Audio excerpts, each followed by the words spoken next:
V roce 1967 rozhodla československá vláda o změně projektu zahájené výstavby podpovrchové tramvaje na technologii klasického metra. Pro zajištění vozového parku metra byl původní vybrán tuzemský výrobce ČKD Tatra Smíchov. Téměř v rekordním čase byl úspěšně vyvinut a představen prototyp vlastní dvouvozové rychlodrážní jednotky typu R1. Do provozu metra se R1 ale nikdy nedostala. Důvodem bylo čistě politické rozhodnutí o nákupu ze Sovětského svazu a tak se do Pražského metra dostaly ruské vozy výrobky řady E, které už tehdy byly časně rozkrávat. Modifikace programu nesla označení EGS a první šestice vozů dorazila do Prahy v říjnu 1973.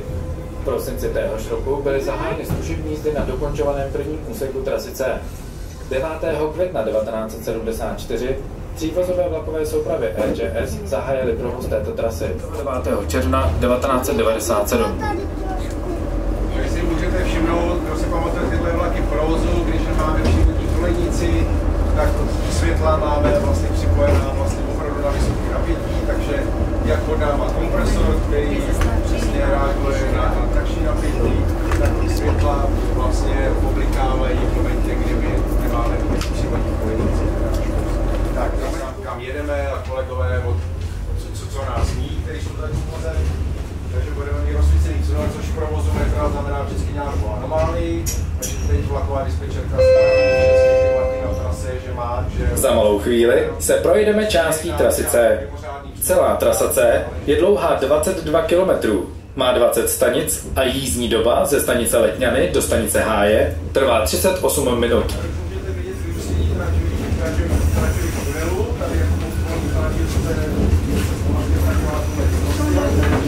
Počkej, co?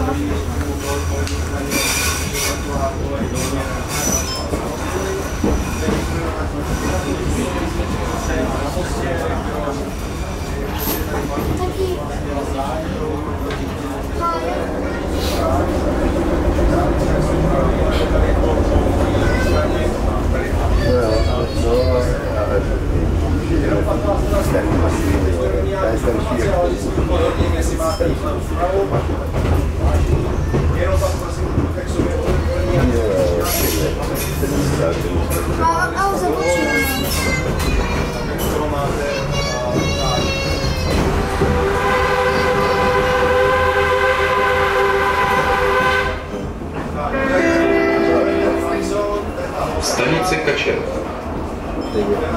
Příští stanice Budějovická.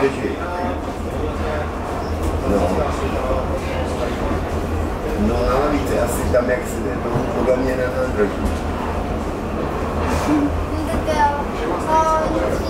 No, protože jsem neměl zaplatit cestu do Prahy.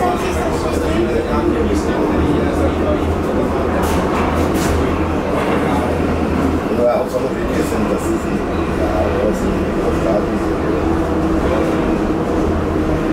no já chtěl jako, že tam zůstane, než se vrátil.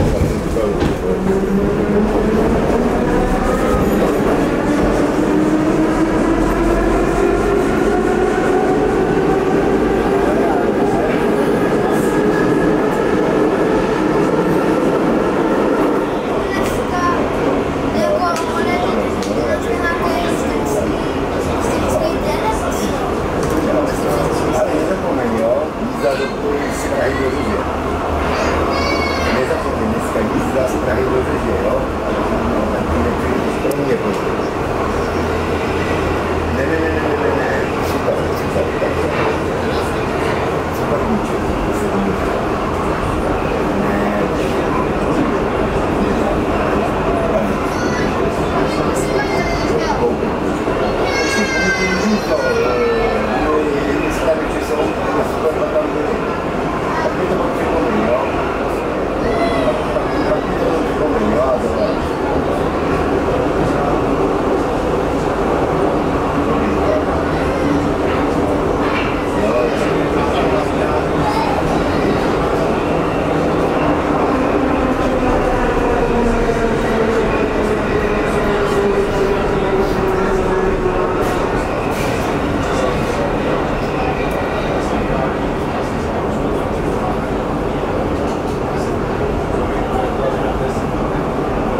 odbočení C ve směru Lhotka Písnice.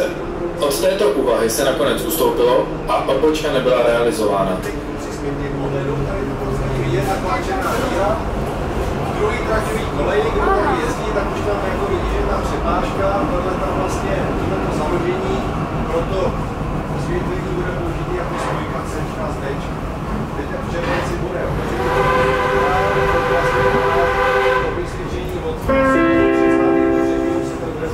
Stanice Mládežnická.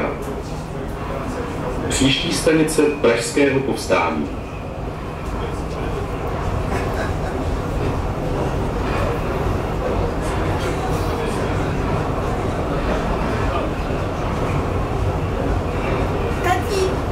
Týpek úplně nějaký tam úplně. Tam dělal. Nebo takovou dělal. Co dělal?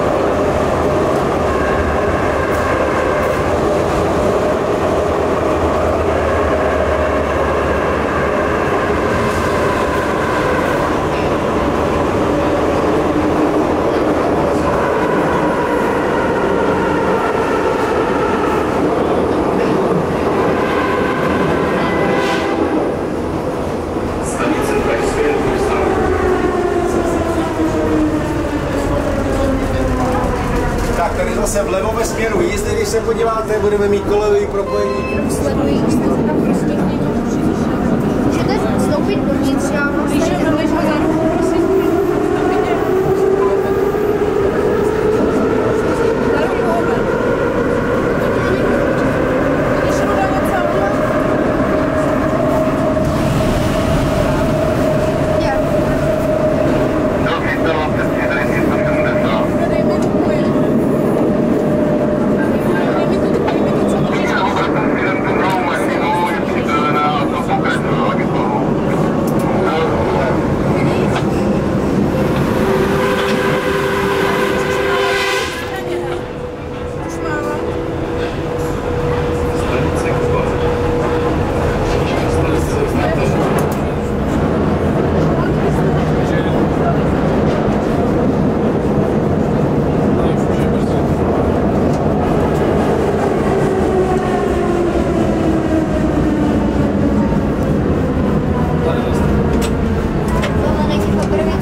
Zastavili jsme na okamžik v tobusu Nusanského mostu. Tento... Tak je tam ta spojka zase. Trošku ujedeme,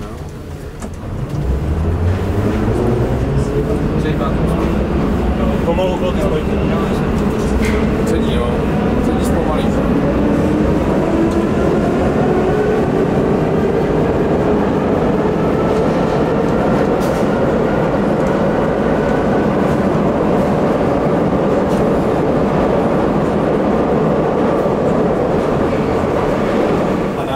Míru ve směru Depo Hostivař.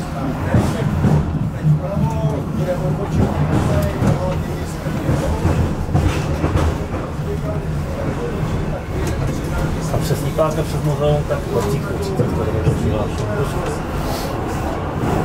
Takhle v podstatě ne, a vyhraje.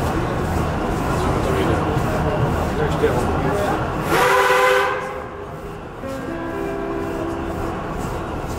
Stanice IP Pavlova. Právě projíždíme stanici IP Pavlova. V technických prostorách této stanice byl při zahájení provozu umístěn i vlakový dispečink metra, který sloužil jako provizorní, a to až do roku 1978, kdy začala sloužit budova centrálního dispečinku na bojišti. Příští stanice muzeum.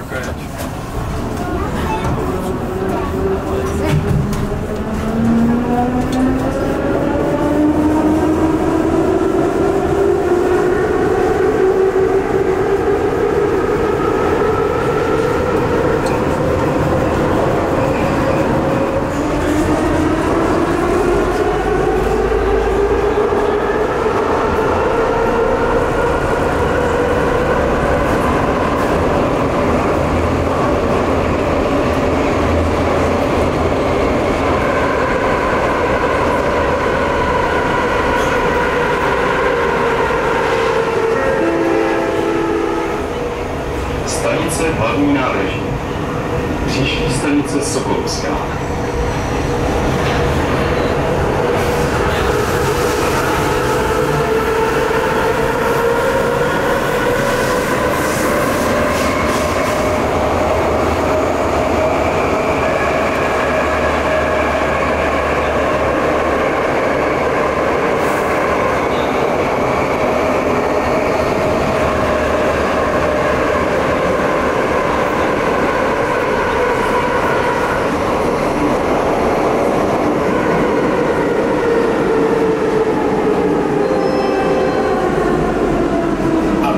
Se ke stanici Florence, kde po levé straně ve směru jízdy můžete vidět kolejové křížení, na kterém se prováděly obraty vlaků, a to v době, kdy tehdejší stanice Sokolovská byla konečnou stanicí.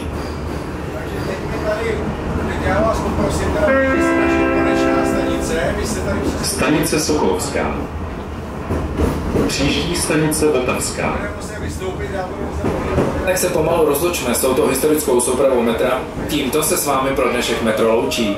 Pevně doufáme, že se vám náš program i jízda líbily a budeme se těšit, že nás rádi znovu navštívíte při dalších akcích pražského metra.